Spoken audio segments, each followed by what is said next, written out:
Hello everyone, top online एक educational platform है initiated by toppers academy Bokaro steel city. यहाँ पे स्टूडेंट्स को क्लास 8 से लेकर के क्लास 12 तक का सारा स्टडी मटेरियल मिल जाएगा, सारे वीडियोस और वेबसाइट के थ्रू नोट्स के फॉर्म में। तो अगर आपको हमारा कंटेंट पसंद आता है तो please do like, share and subscribe to our channel. ज्यादा से ज्यादा लोगों तक शेयर कीजिए ताकि हमें भी काम करने का मोटिवेशन मिलता रहे। तो चलिए जो वीडियो स्टार्ट करते हैं। Thank you. चलिए पार्ट 1 खत्म होते ही अब हम लोग आते हैं अपने पार्ट 2 में, the making of nationalism in Europe. ठीक है, तो अनाउंसमेंट करने से मतलब जो पढ़ाना है उससे पहले एक बात बताना है, अनाउंसमेंट करना है वो कर देते हैं कि जो भी आपका चैप्टर्स होता है ना आपका हिस्ट्री में, ज्योग्राफी में, उसमें मैप वर्क भी एक इम्पॉर्टेंट पार्ट होता है जो आप लोगों को सीखना होता है। तो हम लोग क्या करेंगे कि जब ये चैप्टर कंप्लीट हो जाएगा उसके बाद कुछ टाइम बाद एक वीडियो मैं सेपरेट लाऊंगा। वो पूरे हिस्ट्री के लिए एक वीडियो होगा और ज्योग्राफी के लिए एक वीडियो होगा जिसमें इंपॉर्टेंट मैप वर्क स्किल्स वहां पे करके दिखाऊंगा। ठीक है, तो वो आप कर लीजिएगा, उतना आपके लिए एनफ होगा बोर्ड एग्जाम्स के लिए। उसके ऊपर आप एक्स्ट्रा करना चाहते हैं तो आप कर सकते हैं, क्योंकि क्या आ जाएगा बोर्ड एग्जाम में वो तो किसी को नहीं पता है, लेकिन मोस्ट इंपॉर्टेंट जो होता है जो प्रीवियस 10 ईयर्स में या आने का चांसेस है वो सब मैं करवा दूंगा मैप वर्क में। तो वो आपका वहां पे कंप्लीट हो जाएगा। तो ये वो वीडियो आएगा इन कुछ टाइम बाद आएगा। अभी तो चैप्टर वाइज जो वीडियोज है वही सब आएगा, तो उसको आप स्टडी कीजिए। और इसके अलावा अगर आप बोकारो स्टील सिटी में रहते हैं तो आप ऑफलाइन कोचिंग भी हमसे ले सकते हैं। आप लोग आ सकते हैं हमारे कोचिंग सेंटर में जहाँ पे आपको ऑफलाइन कोचिंग मिल जाएगा। कोचिंग सेंटर हमारा बोकारो सिटी में, आप गूगल मैप में सर्च कीजिएगा आपको मिल जाएगा, टॉपर्स एकेडमी के नाम से। तो हम लोग शुरू करेंगे पार्ट 2। देखिए, तो क्या बात था ना कि जो हम लोग आज की डेट में देखते हैं, जर्मनी है, इटली है, स्विट्जरलैंड है, ठीक है, ये सब उस समय इस तरह से नहीं था जैसा आज। वो पहले डिवाइडेड हुआ करता था वेरियस किंगडम्स में, है ना, छोटा छोटा कैंटन्स में डिवाइडेड होता था। ठीक है, तो ये जो किंगडम्स में डिवाइडेड था तो ना लोगों के बीच में ना एकता का भावना नहीं था। वहां पे अलग अलग टाइप के लोग रहा करते थे क्योंकि भाई डिवाइडेड है, अलग किंगडम है, दो किंगडम है, सेम जगह पे है लेकिन अलग है। तो जिस कारण से इसके लोगों का कल्चर, इसके लोगों का कल्चर कहीं अलग है, डिफरेंट है थोड़ा। तो डाइवर्स पीपल थे, लेकिन वो लोग क्या है एक दूसरे को कॉमन कल्चर के रूप में नहीं देख पाते थे, कलेक्टिवली एक साथ नहीं देख पाते थे। वो लोग अलग अलग लैंग्वेजेस बोला करते थे और बहुत सारे डिफरेंट एथनिक ग्रुप में बटे हुए थे। तो ये सारा चीज उस समय के यूरोप में प्रिवेलिंग था। ठीक है, उस समय का जो यूरोप है वो बहुत सारे एम्पायर्स में बटा हुआ था। तो उसमें से एक एम्पायर के बारे में आपको, जो सबसे बड़ा एम्पायर था उस टाइम में, उसके बारे में आपको एग्जाम्पल में बताया हुआ है। तो वो था हब्सबर्ग एम्पायर। हब्सबर्ग एम्पायर जो है ऑस्ट्रिया हंगरी के ऊपर रूल करता था। इसमें दो रीजन हुआ करते थे मेनली, एक जर्मन स्पीकिंग और Italian speaking. German speaking region में एल्पाइन रीजन्स जैसे कि द टायरोल, ऑस्ट्रिया, सुडेटनलैंड और बोहेमिया आ जाते थे। इसके अलावा इटालियन स्पीकिंग में आपका लोम्बार्डी या फिर वेनेशिया, ये दोनों आता था। अब इसके अलावा अगर देखा जाए तो देखिए, हंगरी में हम लोग बात करेंगे तो half of the population magyar भाषा बोलता था और बाकी जो हाफ पॉपुलेशन है वो कोई और ही वेरियस अदर लैंग्वेजेस बोला करता था। गैलिशिया जो नाम का एक जगह था, वहां पे एरिस्टोक्रेसी, मतलब जो राजा महाराजा लोग हैं, वहां के मोनार्कीज का जो पूरा नोबेल्स का ग्रुप है उसको एरिस्टोक्रेसी बोला जा रहा है। एरिस्टोक्रेसी जो है वो पोलिश भाषा जो है बोला करते थे। अब ये जो इसके अलावा अगर देखा जाए तो वहां पे बहुत सारे पीजेंट्स का भी ग्रुप हुआ करता था, जैसे बोहेमियंस और स्लोवाक्स नॉर्थ की तरफ रहा करते थे। स्लोवेन्स जो है वो कार्नियोला नाम के एक रीजन में रहा करते थे। क्रोट्स जो है वो साउथ में, और रोमन्स जो है वो ईस्ट में।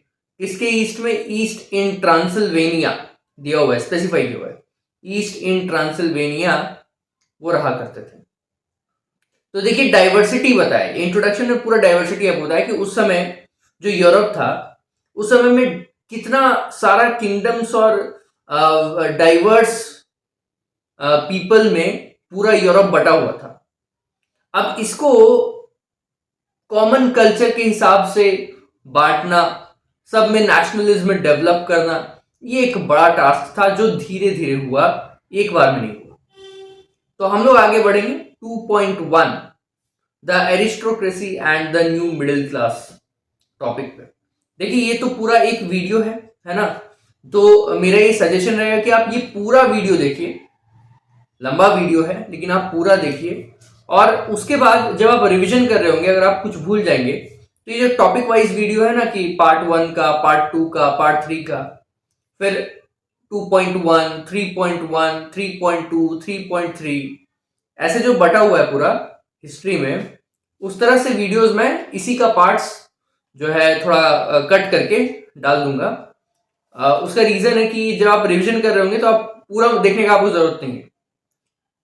जो पार्ट आपको लग रहा हो कि आपका नहीं समझ आया है या वीक है, सिर्फ वही वाला पार्ट आप फोकस कीजिए, उसी को देखिए, लेकिन एक बार ये पूरा वीडियो देखिए।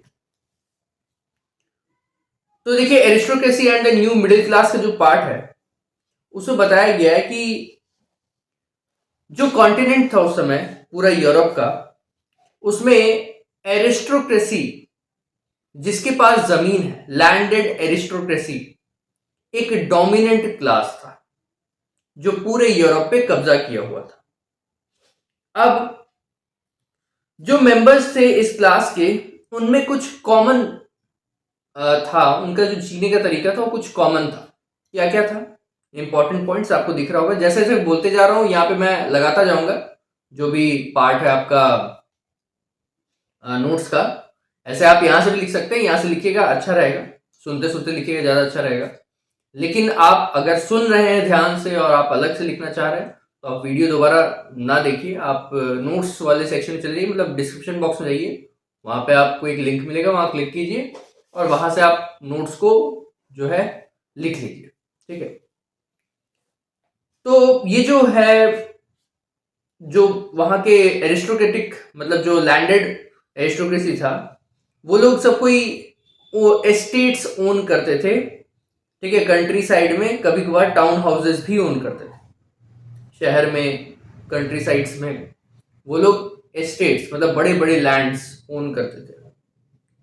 ये लोग फ्रेंच बोला करते थे हाई सोसाइटी में और डिप्लोमेसी के लिए। डिप्लोमेसी मतलब रिलेशंस, फॉरेन रिलेशन जो है उसको मेंटेन करने के लिए, या फिर किसी तरह का भी आपको इंटरनल रिलेशंस पॉलिटिकल लेवल पे चलाना है तो डिप्लोमेसी होता है। अब ये डिप्लोमेसी मेंटेन करने के लिए फ्रेंच लैंग्वेज बोला करते थे। जो फैमिलीज है कई बारी वो आपस में शादियों के बंधन में बंधी होती थी। कहने का मतलब है कि कोई अगर प्रिंस है, कोई प्रिंसेस है, दोनों अलग अलग किंगडम्स के हैं और दोनों का आपस में दोनों की शादी हो गई तो दोनों रिश्तेदार बन गए। अब दोनों किंगडम आपस में रिश्तेदार है, तो फैमिलीज जो है वो सब आपस में एक मैरिज के टाइज में बंधे होते थे। और ये जो ग्रुप था ये काफी छोटा था नंबर में, मतलब ये जितना भी लैंडेड एरिस्टोक्रेसी का ग्रुप था ये काफी कम आबादी में था। जो ज्यादातर पॉपुलेशन था यूरोप में वो तो पीजेंट्री था, मतलब मजदूर थे, मजदूर किसान। अब ये जो मजदूर किसान थे उसमें भी कैटेगरीज था, जो किसानी कर रहे हैं उनमें कैटेगरीज था। जैसे देखिए लैंड जो है टेनेंट्स या स्मॉल ओनर्स के द्वारा फार्म किया जाता था ईस्ट में, जो ईस्ट का हिस्सा था वहां या तो भाड़े में जमीन लेके उस पर खेती कर रहे हैं, या छोटा छोटा जमीन का हिस्सा खरीदा हुआ है किसान का और वो उस पर खेती कर रहा है, ईस्ट में, सॉरी वेस्ट में, ये ईस्ट में नहीं है, वेस्ट में, ईस्ट में जो है, या फिर सेंट्रल यूरोप में लैंड होल्डिंग मेनली बड़े बड़े लैंड्स में बटा हुआ था। जो बड़ा बड़ा लैंड था ना, उसका एक मालिक हुआ करता था, और उस पे काम करने के लिए, कल्टीवेशन करने के लिए सर्फ मतलब बॉन्डेड लेबर्स, बंधुआ मजदूर का यूज होता था। तो ये जो बड़े बड़े एस्टेट्स थे, ये मेनली एरिस्टोक्रेट, कोई बहुत बड़ा व्यापारी हो उसके द्वारा, या फिर क्लर्गी मतलब जो आपको पता होगा जो चर्च से जुड़े हुए लोग हैं, उनके द्वारा ओन किया जाता था। वेस्टर्न और पार्ट्स ऑफ सेंट्रल यूरोप में ग्रोथ जो था इंडस्ट्रियल प्रोडक्शन का, माना जाता था कि अगर ग्रोथ होगा ना मेरा इंडस्ट्रियल प्रोडक्शन में और ट्रेड में, है ना, तो इससे एक नए क्लास का जन्म होगा, एक ऐसा ग्रुप, एक ऐसा क्लास सोसाइटी में जन्म लेगा जो मार्केट के ऊपर नीचे होने पे इफेक्ट होता होगा। जैसे हम लोग सब क्या है, हम लोग सब मिडिल क्लास है, मतलब हम लोग कहीं ना कहीं जुड़े हुए हैं मार्केट से। मार्केट में अगर कमाई ज्यादा हो रहा होगा तो हमारा भी इनकम बढ़ेगा, और अगर कमाई कम हो रहा होगा तो हमारा भी इनकम घटेगा। इंडस्ट्रियलाइजेशन जो है, अभी ये इंडस्ट्रियल डेवलपमेंट का बात हो रहा है, इंडस्ट्रियलाइजेशन जो है इंग्लैंड में शुरू हुआ second half of 18th century में। ये फ्रांस और जर्मनी तक पहुंचा 19th सेंचुरी के शुरुआत में। इससे एक नए ग्रुप का जन्म हुआ सोसाइटी में, जिसको हम लोग कहते हैं द मिडिल क्लास। ये मिडिल क्लास इंडस्ट्रियलिस्ट्स, ठीक है, बिजनेसमैन और प्रोफेशनल्स, इंजीनियर्स, डॉक्टर्स, टीचर्स, ये सब के द्वारा बनाया गया था। ये ही वो लोग थे जो एजुकेटेड थे और जो लिबरलिज्म का सोच अपने अंदर जन्म लिए थे, ठीक है। मतलब ये वो ग्रुप था ना जो एक्चुअल में देखा जाए तो लिबरलिज्म का डिमांड कर रहा था, ठीक है। तो एजुकेटेड लिबरल मिडिल क्लास जो है वो आइडिया ऑफ नेशनल यूनिटी लेके आया और चाहता था कि एरिस्टोक्रेसी को जो बाय बर्थ बेनिफिट्स मिला हुआ है, प्रिविलेजेस मिला हुआ है, वो खत्म हो जाए। अब आते हैं अपने 2.2 वाले पार्ट में। What did liberal nationalism stand for? जब भी कभी ऐसा लगे कि आपको ये पार्ट समझ नहीं आ रहा है, एक बार फिर से सुनिएगा, बहुत आराम से मैं बोल रहा हूं, आपको समझ में आ जाएगा, ठीक है। बहुत आराम से, बहुत धीरे धीरे समझा रहा हूं। तो लिबरल नेशनलिज्म के बारे में बात करेंगे। देखिए, लिबरलिज्म जो वर्ड है वो एक्चुअल में एक लैटिन वर्ड है जो लाइबर वर्ड से निकल के आया है, जिसका मतलब है फ्री। लेकिन एनसीईआरटी में बताया गया है कि उस समय में आपका ये जो फ्री वर्ड है, इसका मतलब हर चीज में अलग अलग था, सोसाइटी में अलग अलग टाइप से इसको लोग लेते थे। जैसे एग्जाम्पल बताते हैं, मिडिल क्लास में लिबरलिज्म का मतलब क्या था? Freedom for the individual and equality of all before the law. मतलब अपने में हर काम करने का आजादी और हर किसी को कानून की नजर में बराबर समझना, यही फ्रीडम था मिडिल क्लास के नजर में।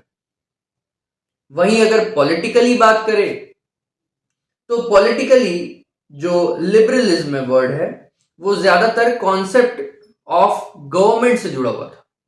एक ऐसा गवर्नमेंट जो कंसेंट से बना हो, मतलब वोटिंग से, आम आदमी के मर्जी से बना हो, वैसा गवर्नमेंट पे पॉलिटिकली हम लोग लिबरलिज्म को बोलते थे। वहीं अगर फ्रेंच रेवोल्यूशन के बारे में बात करें तो लिबरलिज्म, जहां से फ्रेंच रेवोल्यूशन मतलब जिस जगह से लिबरलिज्म वर्ड निकल के आया है फ्रेंच रेवोल्यूशन से, वहां पे इसका मतलब क्या था? एंड ऑफ ऑटोक्रेसी, है ना। ये जो पूरा मोनार्किकल सिस्टम चल रहा है जिसमें अपना मनमानी सारा डिसीजंस लिया जा रहा है, इसको खत्म करना। क्लर्गिकल, ठीक है, जो प्रिविलेजेस है उसको खत्म करना, संविधान लेके आना, कॉन्स्टिट्यूशन, और एक ऐसा गवर्नमेंट बनाना जो रिप्रेजेंटेटिव हो आम आदमी का। 19th सेंचुरी में लिबरल्स लोग ज्यादातर प्राइवेट प्रॉपर्टी के लिए भी कानून चाहते थे। ठीक है, तो ये हुआ हम लोग का लिबरल नेशनलिज्म के बारे में शुरुआत। लिबरलिज्म का क्या मतलब था उस समय की यूरोप। अब जब हम लोग बात कर रहे हैं आगे लिबरल नेशनलिज्म का, तो हम लोग बात करेंगे कि सिर्फ इक्वालिटी उस समय जो आ रहा था, जिसका डिमांड हो रहा था, वो कहीं सफरेज के लिए नहीं था। यूनिवर्सल सफरेज अभी भी कोसों दूर था। सफरेज क्या होता है? Right to vote. Universal suffrage किसको बोलते हैं? कि जब हर किसी को जो एडल्ट है, चाहे वो मेन हो या विमेन हो, किसी भी कैटेगरी के हो, उनको अगर अपना गवर्नमेंट चुनने का अधिकार है, वो है, उनके पास राइट टू वोट है, तो हम लोग बोलते हैं यूनिवर्सल सफरेज है। लेकिन वो उस समय नहीं था। राइट टू वोट जनरली उन्हीं लोगों को दिया जा रहा था जिनके पास जो आदमी है और प्रॉपर्टी ओन है, उनका प्रॉपर्टी ओनरशिप है, ठीक है, उस जगह पर, तो उनको राइट टू वोट मिल रहा था। विमेन और वैसे लोग जिनके पास प्रॉपर्टी नहीं है, उन लोगों के बारे में उस समय कोई बात नहीं हो, उनको राइट टू वोट नहीं मिला हुआ था। बहुत कम समय के लिए सारे मर्दों को, सारे मेन को, मेल्स को जेकबिन्स के टाइम में मतलब सफरेज मिला था। यूनिवर्सल तो नहीं बोलेंगे क्योंकि विमेन को उस समय भी नहीं मिला था, लेकिन मेन को पूरा मिला था, लेकिन बहुत कम टाइम के लिए। नेपोलियन जैसे ही आया तो नेपोलियनिक कोड के अनुसार सफरेज को वापस से लिमिटेड कर दिया गया और विमेन को उस समय माइनर का कैटेगरी में डाल दिया गया। मतलब वो ऐसे हैं, ऐसा एक ग्रुप है जो या तो अपने फादर या तो अपने हस्बैंड के अनुसार चलेगा। ठीक है, इकोनॉमिकली अगर देखा जाए तो लिबरलिज्म का मतलब थोड़ा अलग है। लिबरलिज्म का मतलब होगा इकोनॉमिकल, मतलब इकोनॉमिक्स के हिसाब से देखा जाए तो मार्केट का फ्रीडम है ना, ट्रेड में कोई हिंड्रेंस ना है, और जो स्टेट इंपोज्ड रेस्ट्रिक्शंस है, जो भी रेस्ट्रिक्शंस है ट्रेडिंग में, वो सब खत्म हो जाए और एक देश के अंदर, नेशन के अंदर फ्रीली हम लोग मूव करके ट्रेड कर पाए, तो हम लोग बोलते हैं कि लिबरलिज्म है इकोनॉमिकली। इसके बाद देखिए कि जब हम लोग बात करते हैं लिबरलिज्म इकोनॉमिकली, तो हुआ क्या था। नेपोलियन जो है, जर्मनी का अगर एग्जांपल हम लोग ले तो जर्मन स्टेट्स को टोटल 39 स्टेट्स में बांट दिया था। कॉन्फेडरेशन ऑफ 39 स्टेट्स बनाया था। अब इसमें हर एक स्टेट का एक करेंसी हुआ करता था और उसका अपना वेट्स और मेजर्स हुआ करता था। हर जगह सेम मेजरमेंट नहीं चल रहा है, हर जगह सेम यूनिट्स नहीं चल रहा है। ठीक है, तो ये जो मर्चेंट था, ये मान लो कि एक मर्चेंट है, वो ट्रैवल करना चाहता है 1833 के टाइम में हैम्बर्ग से नरेमबर्ग में। ये एग्जांपल एनसीईआरटी का ही है। वो अपना सामान बेचना चाहता है नरेमबर्ग में, हैम्बर्ग से वो निकल के नरेमबर्ग जा रहा है। अब इस रास्ता में उसको 11 कस्टम बैरियर से गुजरना पड़ेगा। मतलब 11 ऐसा जगह होगा जहां पे उसको टैक्स पे करना होगा। हर एक बैरियर में 5% का टैक्स लग रहा है। ड्यूटीज जो उस पर डाला गया है, वो जो टैक्स उसको देना है, वो डिपेंड करता है वेट और मेजरमेंट ऑफ गुड्स के अनुसार। सामान वो लेके जा रहा है बेचने के लिए, उसका जो वेट है, उसका जो मेजरमेंट है, उसके हिसाब से उसका टैक्स लगेगा। अब क्योंकि सब जगह का मेजरमेंट का मेथड अलग है, तो जिस कारण से ये जो टैक्स का इवैल्यूएशन है ना, 5%, ये एक बहुत टाइम कंज्यूमिंग प्रोसेस है जो एक मर्चेंट का टाइम बर्बाद कर रहा है। जैसे एक एग्जांपल दिया है LELLE, एल जो है वो एक ऐसा यूनिट है जो लेंथ ऑफ क्लॉथ को मेजर करता था। अब देखिए इसमें डिफरेंस कितना है। फ्रैंकफर्ट में एक एल मतलब 54.7 सेंटीमीटर होता था, जबकि मेंस में 1 एल का मतलब 55.1 सेंटीमीटर था। नरेमबर्ग में 1 एल का मतलब जो है 65.6 सेंटीमीटर होता था, जबकि फ्रीबर्ग में 1 एल का मतलब 53.5 सेंटीमीटर है। डिफरेंस यहीं पे दिख जा रहा है। अब ये इतना डिफरेंस रहेगा तो बहुत जगह पे उसको बहुत स्ट्रगल करना पड़ेगा, तब वो नरेमबर्ग पहुंचेगा। तो क्यों करेगा वो? उसको प्रॉब्लम हो रहा है, वो तो डिमांड करेगा ही कि हमको फ्री जो है फ्रीडम होना चाहिए ट्रेडिंग के लिए। ठीक है, तो एक नया कमर्शियल क्लास जो है जो निकल के आया था, जो मिडिल क्लास के नाम से हम लोग जान रहे हैं, कमर्शियल वाला, लेकिन जो बिजनेस से जुड़ा हुआ है, वो चाहता था कि भाई पूरा एक ही इकोनॉमिक टेरिटरी हो, सब यूनिफाई हो जाए और हम लोग आराम से ट्रेड करें पूरे के पूरे टेरिटरी में, आराम से कहीं भी जाके बिना टैक्सेस पे किए अलग अलग जगह पे एक बार बस टैक्स पे करना। तो 1934 में एक कस्टम यूनियन बना जिसको जोल्वेरिन के नाम से जाना गया। ये प्रूशिया बनाया था और इसको ज्यादातर जर्मन स्टेट्स जो समय थे वो लोग ज्वाइन किए।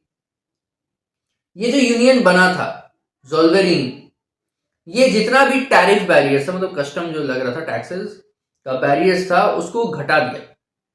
ठीक है, सारा खत्म कर दिया।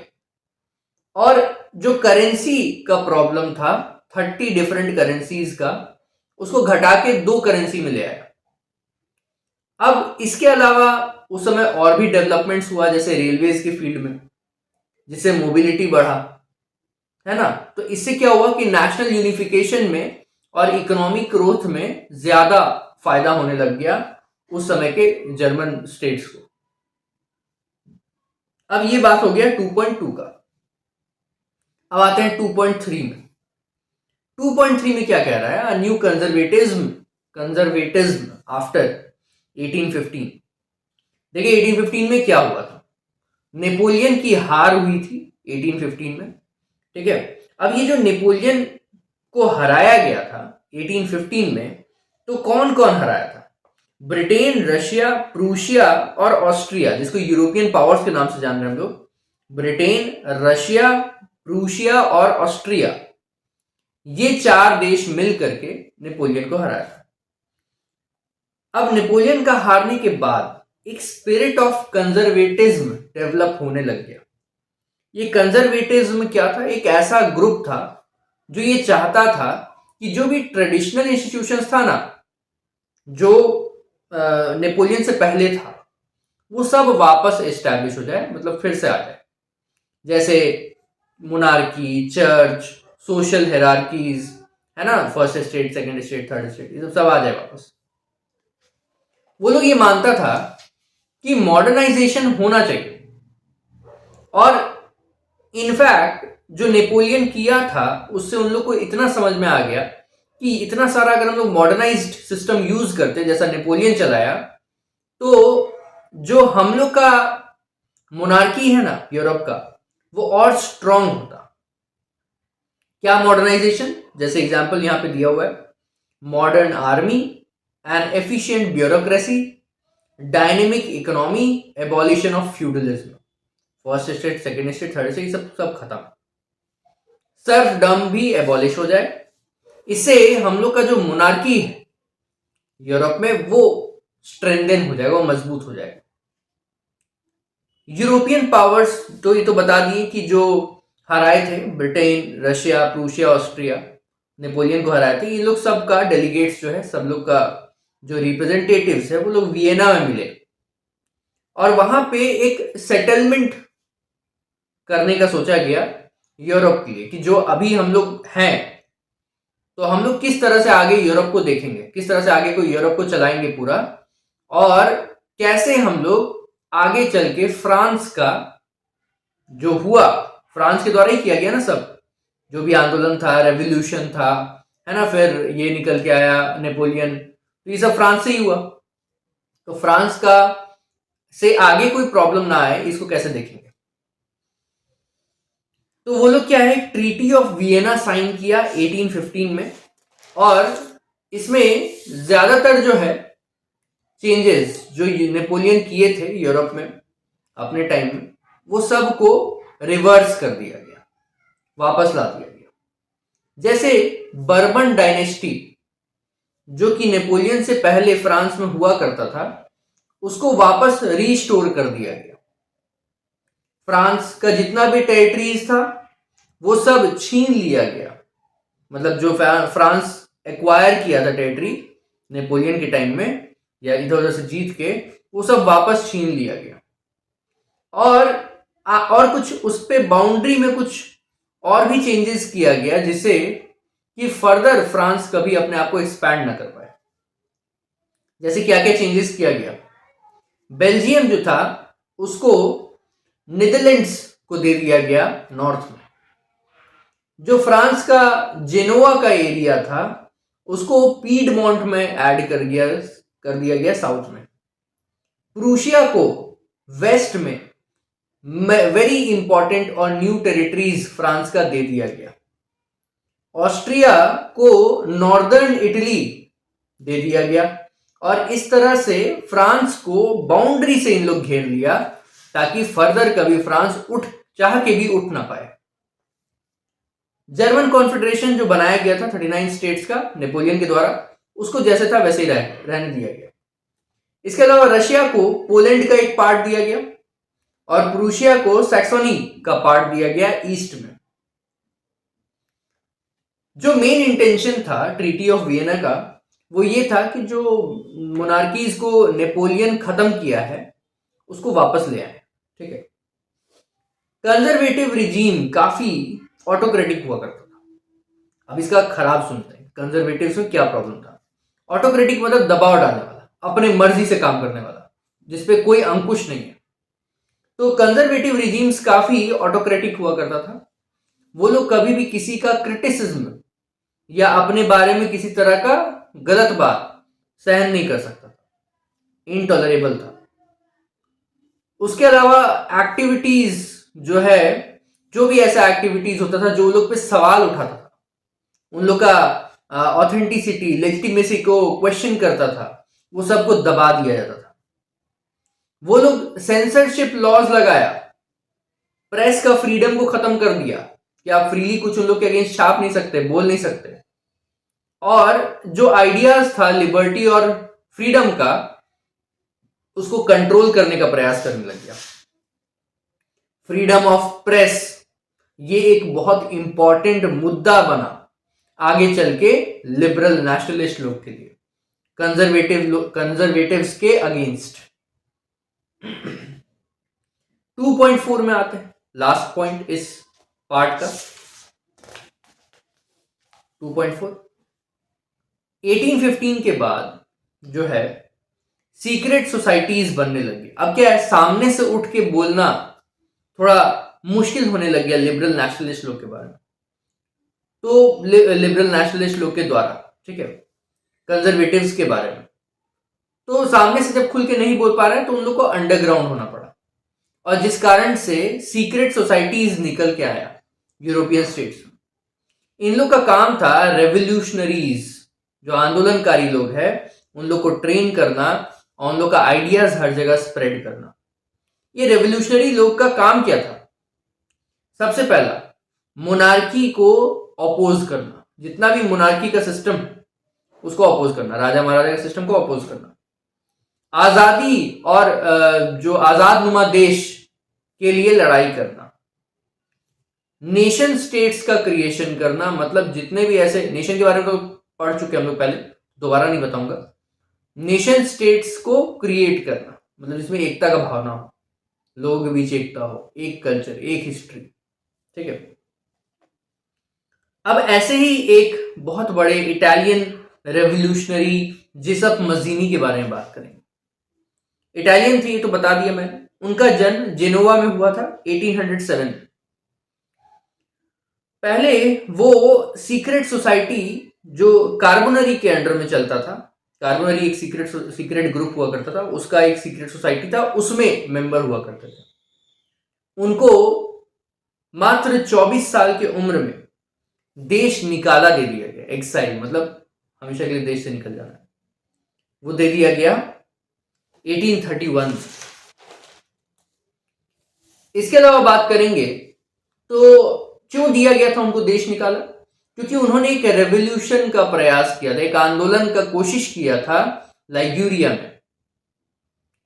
2 और अंडरग्राउंड सोसाइटीज का उन्होंने गठन किया, यंग इटली कहां पे, मर्जिलेस में, और यंग यूरोप कहां पे, बर्न, जिसको काफी सारे पोलैंड के, फ्रांस के, इटली के, जर्मन स्टेट्स के जवान लोगों ने ज्वाइन किया। मजीनी ये मानते थे कि भगवान जो है नेशंस चाहते थे, एक ऐसा नेचुरल यूनिट्स चाहते थे इंसानों के लिए जो उनके कल्चर को सपोर्ट करे। इटली जो है हमारा, वो अलग अलग छोटे छोटे किंगडम्स में बट के नहीं रह सकता, एक दिन उसको एक होना पड़ेगा और एक रिपब्लिक बनना पड़ेगा। मेटरनिक जो थे, उनके अनुसार उनका एक स्टेटमेंट था, the most dangerous enemy of our social order, हमारे सोसाइटी का जो सोशल ऑर्डर हम लोग का चला हुआ है मोनार्की का, उसके लिए सबसे डेंजरस एनिमी है मजीनी, जिसब मजीनी, ऐसा मेटरनिक का कहना था। क्यों? क्योंकि भाई उनका जो लगातार ऑपोजिशन है ना, वो हमेशा प्रॉब्लम कर देता था, कंजर्वेटिव्स को डराता था। तो ये हम लोग का पार्ट 2 खत्म हुआ। अब हम लोग बढ़ते हैं अपने नेक्स्ट पार्ट में। चलिए स्टार्ट करें।